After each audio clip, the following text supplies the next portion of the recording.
Hello everyone, स्वागत है आपका हमारे YouTube channel Bijnor brain station में। तो हम यहाँ पे इसमें वेक्टर्स पढ़ चुके थे। वेक्टर में हमने इससे रिलेटेड काफ़ी इंपॉर्टेंट कॉन्सेप्ट पढ़ चुके थे। 3 वीडियो में अपलोड कर चुका हूँ वेक्टर से रिलेटेड। और अगर आपने वो मेरी वीडियो नहीं देखी है तो डिस्क्रिप्शन में आपको लिंक मिल जाएगा, आप वहाँ से उसे जाके देख सकते हैं। तो वेक्टर में हम अभी तक पढ़ चुके हैं। हमने वेक्टर के बारे में पढ़ लिया था, वेक्टर और स्केलर क्वांटिटी के बारे में पढ़ लिया था। उसके बाद हमने उसके टाइप्स ऑफ वेक्टर के बारे में पढ़ा। फिर टाइप्स ऑफ वेक्टर के बारे में नेक्स्ट लेक्चर जो था मेरा, वो था हमारा triangle law of vector addition पे। तो आज हम डिस्कस करने जा रहे हैं parallelogram law of vector addition. दोनों सेम ही है, कोई चेंज नहीं है दोनों में, बस फर्क सिर्फ इतना है उसमें ट्राइंगल के हेल्प से हम वेक्टर को सॉल्व करते थे, उनका एडिशन करते थे।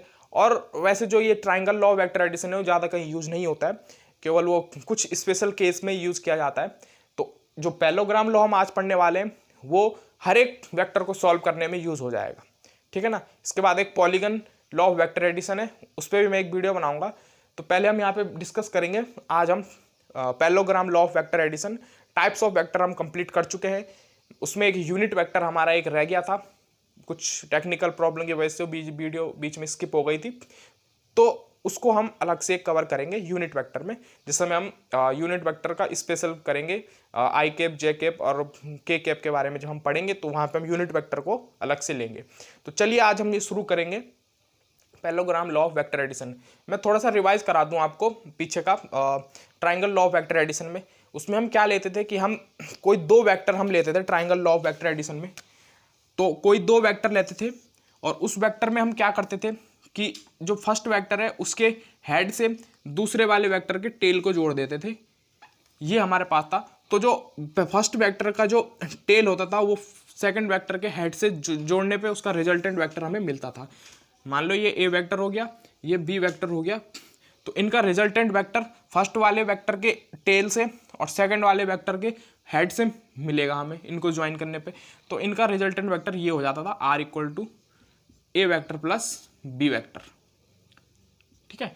तो ये हमारे पास triangle law of vector addition था। इसका एनालिटिक मेथड मैं पूरे तरीके से करा चुका हूँ। उसके बाद हमने यहाँ पे परपेंडिकुलर मेथड से डाला था, परपेंडिकुलर यहाँ पे डाला था और उसके बाद इसमें वैल्यू लेके इसको सॉल्व किया था। तो यहाँ पे हमारे पास कुछ रिजल्ट बन के आए थे, जिसमें हमारे पास जो रिजल्टेंट वेक्टर हमारे पास आया था वो R square is equal to A square plus B square plus 2ab cos theta बन के आया था। और टेन थीटा की value, tan theta means direction, tan theta का जो हमारे पास वैल्यू आई थी ये हमारे पास टेन थीटा जो हमारे पास वैल्यू आई थी ये निकल के आई थी हमारे पास बी साइन थीटा अपॉन ए प्लस बी कॉस थीटा। ये 2 इंपॉर्टेंट रिजल्ट हमारे पास निकल के आए थे। तो पैरेललोग्राम लॉ और वेक्टर एडिशन में भी सेम यही रिजल्ट निकल के आएंगे, बस जो समझने का तरीका और इसका मेथड सॉल्व करने का तरीका है वो थोड़ा डिफरेंट हो जाएगा। तो चलिए स्टार्ट करते हैं हमारा parallelogram law of vector addition. तो parallelogram law of vector addition में बस थोड़ा सा चेंज क्या है, बनाना उसमें भी होता वही है कि सेम, बस इसमें क्या फर्क पड़ जाता है, इसमें तो ट्राइंगल की साइड्स होती थी, तो 2 साइड्स हमें मिला के तीसरी साइड हमें इसका रिजल्टेंट वेक्टर बताती थी।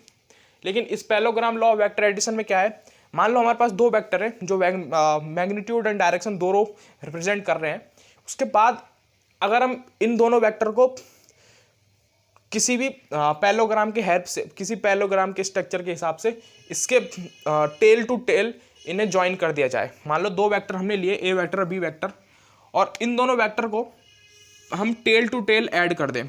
जैसे ये टेल टू टेल हमने ये पैरेललोग्राम की हेल्प से टेल टू टेल हेड कर इनको ज्वाइन कर दिया। टेल टू टेल का मतलब पहले वाले वेक्टर और दूसरे वाले वेक्टर को आपस में टेल से ऐड कर दिया, इस तरीके से।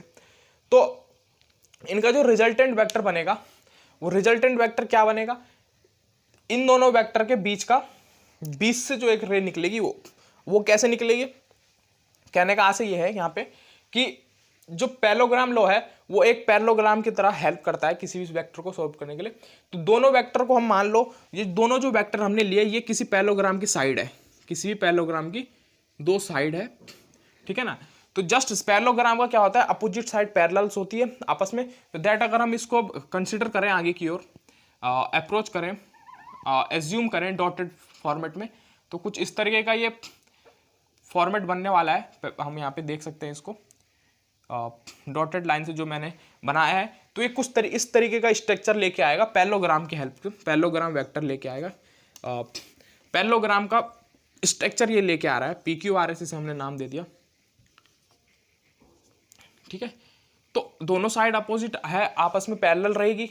तो हमें डेफिनेशन में क्या किया गया है कि जो हमारे पास गिवन दो वेक्टर है, हमें उनको क्या मान लें, वो किसी पैरेललोग्राम की दो साइड्स हैं, और उस दोनों साइड्स के बीच में दोनों साइड है, तो उन दोनों के बीच से जो उस पैरेललोग्राम का जो डायगोनल निकलेगा, यानी जो उस पैरेललोग्राम का डायगोनल होगा, वो उन दोनों वेक्टर का रिजल्टेंट वेक्टर बन के आएगा। यानी इस P से इस R को अगर हम ज्वाइन करा दें तो ये इसका डायगोनल वेक्टर हो जाएगा, ये इसका डायगोनल हो जाएगा, और डायगोनली इसका क्या हो जाएगा, रिजल्टेंट वेक्टर भी बन जाएगा। ये हमें बताया गया है डेफिनेशन में। तो ये जो R वेक्टर हमारे पास हो गया, ये क्या हो गया, इन A वेक्टर और B वेक्टर के लिए इनका रिजल्टेंट वेक्टर हो गया, जो कि क्या हो जाएगा, equal to A plus B vector के हमारा हो जाएगा। ये हमारे पास डेफिनेशन दी गई है। एक बार फिर मैं आपको बता दूं डेफिनेशन क्या है। हमारे पास डेफिनेशन दी गई है कि कोई दो वेक्टर हमें दे गए हैं जो डायरेक्शन और मैग्नीट्यूड दोनों शो कर रहे हैं, और वो दोनों क्या है, एक किसी पैरेललोग्राम की साइड से, किसी भी एक पैरेललोग्राम की साइड से। तो किसी पैरेललोग्राम की साइड हमने मान ली दो साइड, तो इनका रिजल्टेंट वेक्टर क्या बनेगा, उस पैरेललोग्राम का डायगोनल वेक्टर जो होगा, डायगोनल जो होगा वो क्या होगा, उन दोनों वेक्टर के लिए उनका रिजल्टेंट वेक्टर कंसीडर किया जाएगा। ठीक है ना, बस ये यहाँ पे हमें इस पैरेललोग्राम लॉ में समझना था। इसके बाद इसका एनालिटिकल मेथड अगर हम देखें तो सेम ट्राइंगल, उस ट्राइंगल के हेल्प से हम जिस तरीके से हमने triangle law of vector addition में करा था, सेम वही परपेंडिकुलर यहाँ पे डाल देंगे, इसे हम O मान लेंगे इस पॉइंट को। उसके बाद हम जानते हैं इसे थीटा कंसिडर कर लेंगे, ये एंगल यहाँ पे बन रहा होगा, ये बीटा होगा, ठीक है ना। थीटा लेने के बाद इसको राइट ट्राइंगल के हेल्प से ये वाली साइड और ये वाली साइड हम निकाल सकते हैं, ठीक है। ये बी वेक्टर है तो ये भी बी वेक्टर कंसिडर किया जाएगा, ए वेक्टर है ए वेक्टर कंसिडर किया जाएगा, ठीक है ना। तो इस हेल्प से हम इसे कर सकते हैं, यहाँ पे हम निकालेंगे तो इसका रिजल्ट हम लिख देते हैं, रिजल्ट सेम ही आने वाला है दोनों का रिजल्टेंट। तो R square is equal to हमारे पास रिजल्ट बन के आएगा a square plus B square plus 2ab cos theta. एक रिजल्ट हमारे पास ये निकल गया जो रिजल्टेंट हमारा है, और साथ में टेन थीटा की जो वैल्यू आने वाली है, टेन थीटा जो हमारे पास आने वाला है वो हमारे पास आने वाला है बी साइन थीटा अपॉन ए प्लस बी कॉस थीटा, ए प्लस बी कॉस थीटा। ये दो इंपॉर्टेंट रिजल्ट हमारे पास यहाँ से निकल के आने वाले हैं, और यही हम आगे यूज करेंगे। रिजल्ट दोनों का सेम ही रहने वाला है, फर्क सिर्फ इतना क्योंकि देखो यहाँ पे ट्राइंगल ही हम यूज कर रहे हैं, यहाँ पे मेन ओवरऑल घूम फिर के हमें ट्राइंगल ही फॉर्मेट में आना है, और उससे ही इसका एनालिटिकल मेथड निकल सकता है, ठीक है ना। तो इस तरीके से हमारे पास दो रिजल्ट आते हैं यहाँ पे, R equal to A square plus B square plus 2ab cos theta, और tan theta equal to b sine theta upon A plus B cos theta. तो ये तो हमारे पास कुछ इसका triangle law of parallelogram law of vector addition का help था। मैंने डेफिनेशन के थ्रू जो कंसीडर करके हम लिखाते हैं इसका प्रूव करके, वो मैंने नहीं कराया क्योंकि सेम ही है दोनों का। बस आपको जहाँ पे ट्राइंगल लिखा गया है वहाँ पे हमें पिछले वाले लेक्चर में जो triangle law of vector addition था, जहाँ ट्राइंगल लिखा गया है वहाँ पे पैरेललोग्राम कर देना, और पैरेललोग्राम की साइड लेके डायगोनल का वो कर देना है। वो आप अपने आप समझदार हैं, आप खुद कर सकते हैं उसे, है ना। मैंने एक मोटा मोटा आइडिया आपको यहाँ पे दे दिया गया है कि इस तरीके से इसका फॉर्मेट बनेगा, ठीक। तो अब चलिए, अब इससे रिलेटेड कोई देरी ना करके हम इससे रिलेटेड कुछ क्वेश्चंस करने वाले हैं। Parallelogram law of vector addition, क्योंकि मैंने बताया आपको कि triangle law of vector addition ज़्यादा यूज नहीं होता है, हम हर एक वेक्टर को पैरेललोग्राम की हेल्प से सॉल्व करते हैं। तो हम ट्राइंगल का भी लेंगे क्वेश्चन आगे, तो पहले हम parallelogram law of vector addition से कुछ क्वेश्चन कर लेते हैं। तो मैं क्वेश्चन बोर्ड पे लिखता हूँ, फिर उसके बाद आपसे डिस्कस करते हैं, ठीक है, इसे रब करने के बाद। चलिए, मैंने एक क्वेश्चन बोर्ड पे लिख दिया है parallelogram law of vector addition से। वो जो मैंने पिछला इससे पहले जो लिखा था, इसमें मैंने टेन थीटा लिखा था, वो टेन बीटा है, और tan beta is the angle between two vector, या resultant vector and first vector के बीच में जो एंगल बनता है उसे बीटा एंगल कहते हैं। तो वो जो डायरेक्शन ऑफ वेक्टर होगा वो टेन बीटा होगा। तो आप वहाँ पे उसको करेक्ट कर देना, टेन थीटा नहीं है, वो टेन बीटा है। तो tan beta is equal to जो हमारे पास था बी साइन थीटा अपॉन ए प्लस बी कॉस थीटा, ये रहने वाला है। तो आप वहाँ पे कॉस टेन बीटा के जगह टेन थीटा के जगह टेन बीटा उसे कर देना, ठीक है ना। तो अब हम यहाँ पे क्वेश्चन सॉल्व करते हैं। हमारे पास क्वेश्चन दिया गया है, a body is simultaneously given two velocity 130 metre per second due east and other 40 metre per second due west, due north, find the resultant velocity. हमें कोई बॉडी है वो ट्रैवल कर रही है साइमल्टेनियसली। सबसे पहले वो 2 वेलोसिटी हमें दी उसने। फर्स्ट वेलोसिटी हमारे पास क्या दी गई, जब वो 30 मीटर पर सेकंड की स्पीड से ईस्ट की तरफ जा रही है, और फिर उसके बाद अदर जो वेलोसिटी दी गई है 40 मीटर पर सेकंड हमारी नॉर्थ की तरफ गई है, ठीक है ना। तो इसकी हमें रिजल्टेंट वेलोसिटी फाइंड करनी है। तो रिजल्टेंट वेलोसिटी फाइंड करने के लिए हम पहले समझना होगा कि एक्सिस पे हम किस तरीके से नॉर्थ ईस्ट को रिप्रेजेंट करते हैं। आप इसको अच्छे से जानते हैं, लेकिन फिर भी हम एक बार बता देते हैं आपको। तो जो हमारा ये वाला पोर्शन होता है ये हमारा ईस्ट होता है, ये वेस्ट होता है, ऊपर वाला नॉर्थ और नीचे वाला साउथ। ये आप छोटी क्लास में पढ़ चुके हैं। तो अब हम यहाँ पे वेक्टर को रिप्रेजेंट करना सीखते हैं एक बार, कि वेक्टर किस तरीके से यहाँ पे रिप्रेजेंट हम कराएं, कि डायग्राम की हेल्प से हमें सॉल्व करना है। तो हमारे पास दिया गया है कि जो बॉडी जब 30 मीटर पर सेकंड की स्पीड से ईस्ट की तरफ जा रही है, तो कुछ ईस्ट ये हो गया, तो कुछ यहाँ तक वो पहुंची होगी हमारी, है ना, 30 मीटर पर सेकंड की स्पीड से, ठीक है ना। तो जब ये गई तो ये इसके पास ये जो वी ए जो था, वेलोसिटी ए, वो थी 3 मीटर पर सेकंड। ये सेंटर ओ मान लो, ये किसी ए पॉइंट तक गई, ठीक है।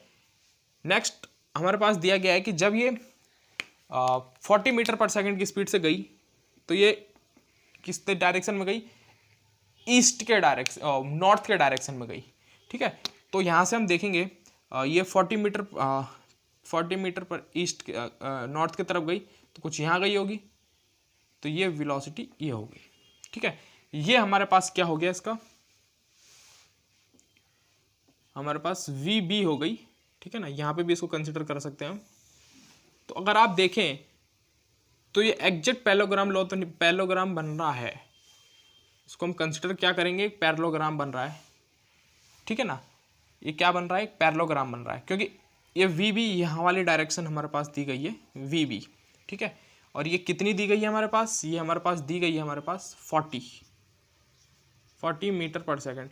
अब अगर देखें, वैसे तो आप इसमें अगर हम ये कहा होता कि जहाँ पे ये एंड खत्म कर रहा है उसके बाद ये टुवर्ड नॉर्थ की ओर जा रही है, तो हम इस पर पैरेललोग्राम लॉ नहीं लगा सकते, तो हम इसमें ट्रायंगल लॉ ही लगाते हैं। क्योंकि देखिए इस वेक्टर का हेड और दूसरा वेक्टर स्टार्ट अगर यहाँ से हो रहा है, तो इसके टेल से इसका हेड जुड़ा हुआ है, ठीक है ना, तो वहाँ पे ट्रायंगल लॉ लगता।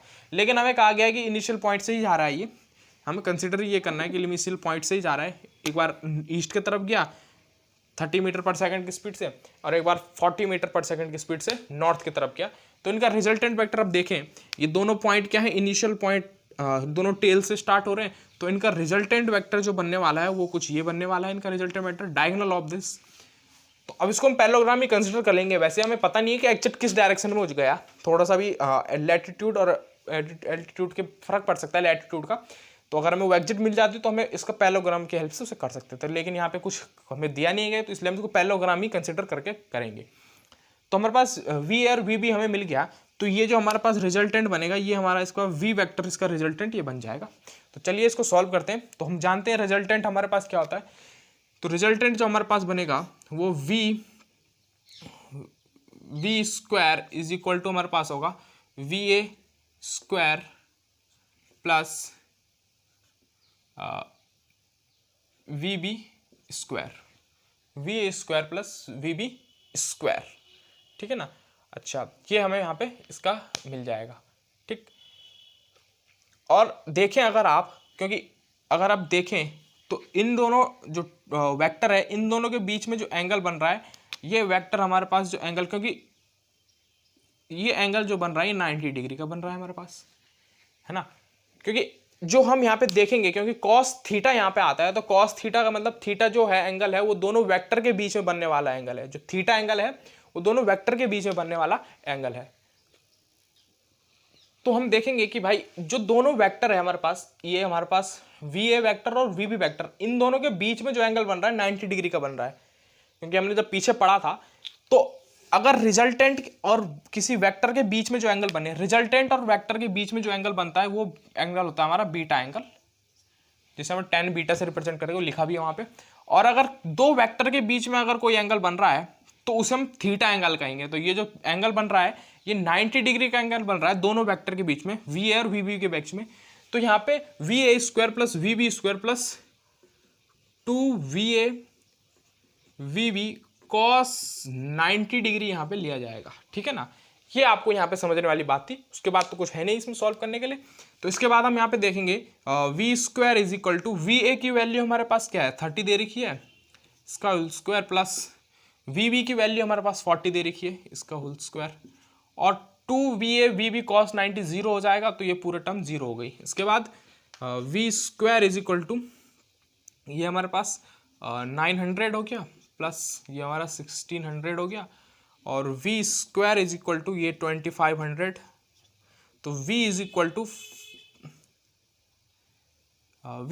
50, v इज इक्वल टू यहाँ से हमारे पास 50 आ गया, ठीक। 50 metre per second is the resultant velocity of the vector, ठीक है ना।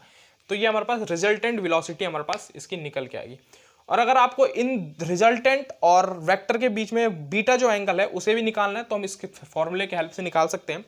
दो तरीके से इसको कर सकते हैं। देखिए पैरेललोग्राम में ये वाली साइड और ये वाली साइड बराबर रहने वाली है, तो ये भी हमारे पास क्या हो जाएगा 40 मीटर पर सेकेंड हो जाएगा, ठीक है। तो अगर हम देखें tan बीटा अगर हम निकालें तो tan बीटा हमारे पास क्या हो जाएगा, इसे हम ये हमारे पास B पॉइंट, इसे हम C पॉइंट मान लें, तो हमारे पास tan बीटा हो जाएगा हमारे पास AB upon AB upon OM, क्योंकि परपेंडिकुलर अपॉन बेस हमारे पास tan होता है। तो उस हिसाब से AB हमारे पास 40 हो गया, और जो OA है हमारे पास 30 हो गया। तो tan beta is equal to, इसको डिवाइड अगर करें तो 1.333 के समथिंग हमारे पास ये आएगा। तो बीटा की वैल्यू हमारे पास यहाँ से क्या निकल के आएगी, tan इनवर्स ऑफ 1.333। और ये जो tan इनवर्स ऑफ इसके जो जस्ट सिमिलर ये किसके होता है, ये होता है 58 डिग्री और 8 मिनट के, ये सिमिलर रहता है, क्योंकि कैलकुलेटेड वैल्यू मैंने भी नहीं निकाली, कैलकुलेटेड वैल्यू हमें दी गई है। तो ये इसका हमारे पास डायरेक्शन निकल के आता है, और बीटा की वैल्यू हमारे पास ये निकल के आती है, और ये इसका रिजल्टेंट है 50 मीटर पर सेकेंड। तो ये क्वेश्चन हमारे पास था, इस तरीके से हमें इसको सॉल्व करना था। किसी भी दो वेक्टर के बीच में जो एंगल बनेगा वो थीटा एंगल बनेगा, और किसी भी रिजल्टेंट और वेक्टर के बीच में जो एंगल बन रहा है वो हमारा बीटा होगा। चलिए एक नेक्स्ट क्वेश्चन और लेते हैं हम इस पे, इसको रब करने के बाद हम नेक्स्ट क्वेश्चन लेते हैं, मोस्ट इंपॉर्टेंट क्वेश्चन है वो हमारा। तो चलिए मैंने क्वेश्चन लिख दिया, इंपॉर्टेंट क्वेश्चन है ये, काफी एग्जाम में आने की प्रायोरिटी ज्यादा रहती है इस क्वेश्चन की।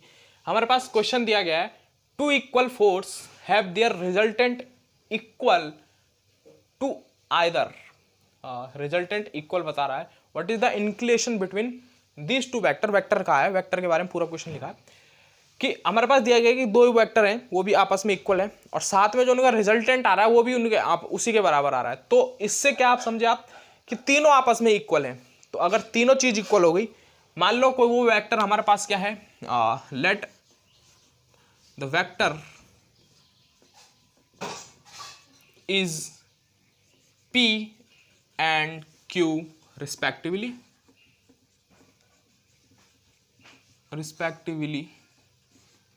and the resultant is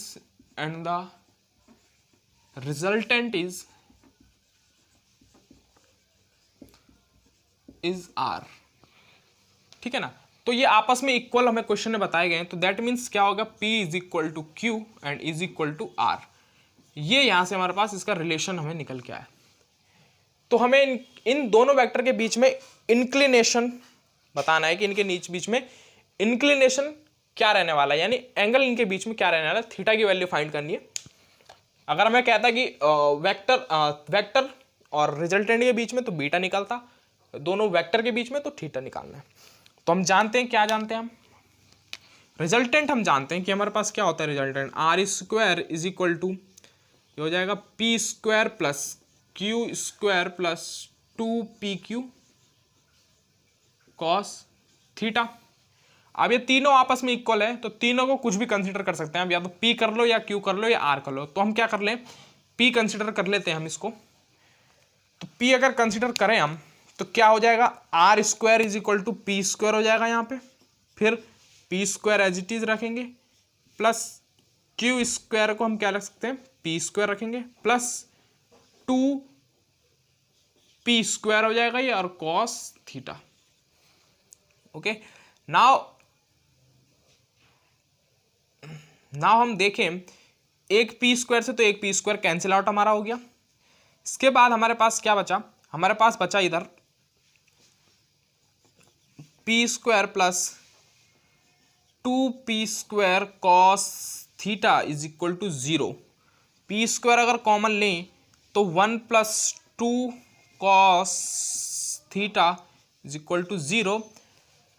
तो यहाँ पे 1 plus 2 cos theta is equal to 0।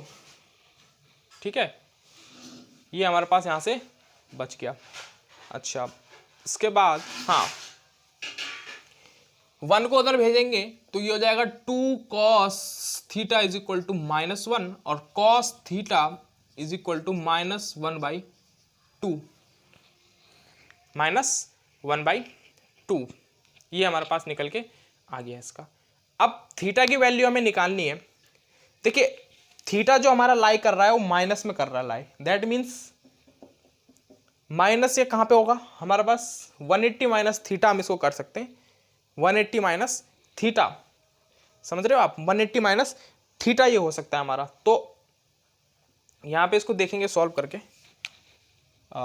ये हमारे पास cos theta is equal to -1/2, क्योंकि देखो अगर आप कॉस 60 पे कॉस ऑफ 60 कॉस ऑफ 60 अगर हम देखें तो 1/2 होता है। हम जानते हैं कॉस 60 क्या होता है, 1/2। ठीक है, अगर हम इसको देखें क्वाड्रेंट्स में देखें तो कॉस हमारा यहाँ पॉजिटिव होता है, यहाँ पॉजिटिव होता है। ठीक है ना, यहाँ पॉजिटिव है, यहाँ पॉजिटिव है, यहाँ और यहाँ वो नेगेटिव है। तो हम ये मान के चलें, क्योंकि हम ये मान के चलें कि वो हमारा फर्स्ट क्वाड्रेंट में लाई कर रहा है, क्योंकि देखेंगे तो 60 cos 60 इधर इस अराउंड यहाँ पे आने वाला है तो पॉजिटिव रहेगा, और जस्ट उससे पहले बाद में आ रहा है तो यहाँ पे कहीं पे फर्स्ट क्वाड्रेंट में लाई कर रहा हो, फर्स्ट या थर्ड में कोई से भी कहीं पे भी कर सकता है, दोनों से हम कर सकते हैं। थर्ड लेंगे तो 270 माइनस करना पड़ेगा हमें, ठीक है ना, और अगर हम 180 लेंगे, ये वाला फर्स्ट क्वाड्रेंट लेंगे, सेकंड क्वाड्रेंट लेंगे तो 180 माइनस लेना पड़ेगा। तो हम यहाँ पे कर सकते हैं इसे।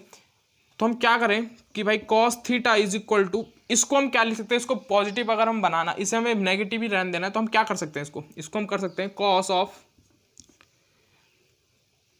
कॉस हम कर सकते हैं 180 माइनस ऑफ 180 माइनस थीटा, इसको कर सकते हैं। तो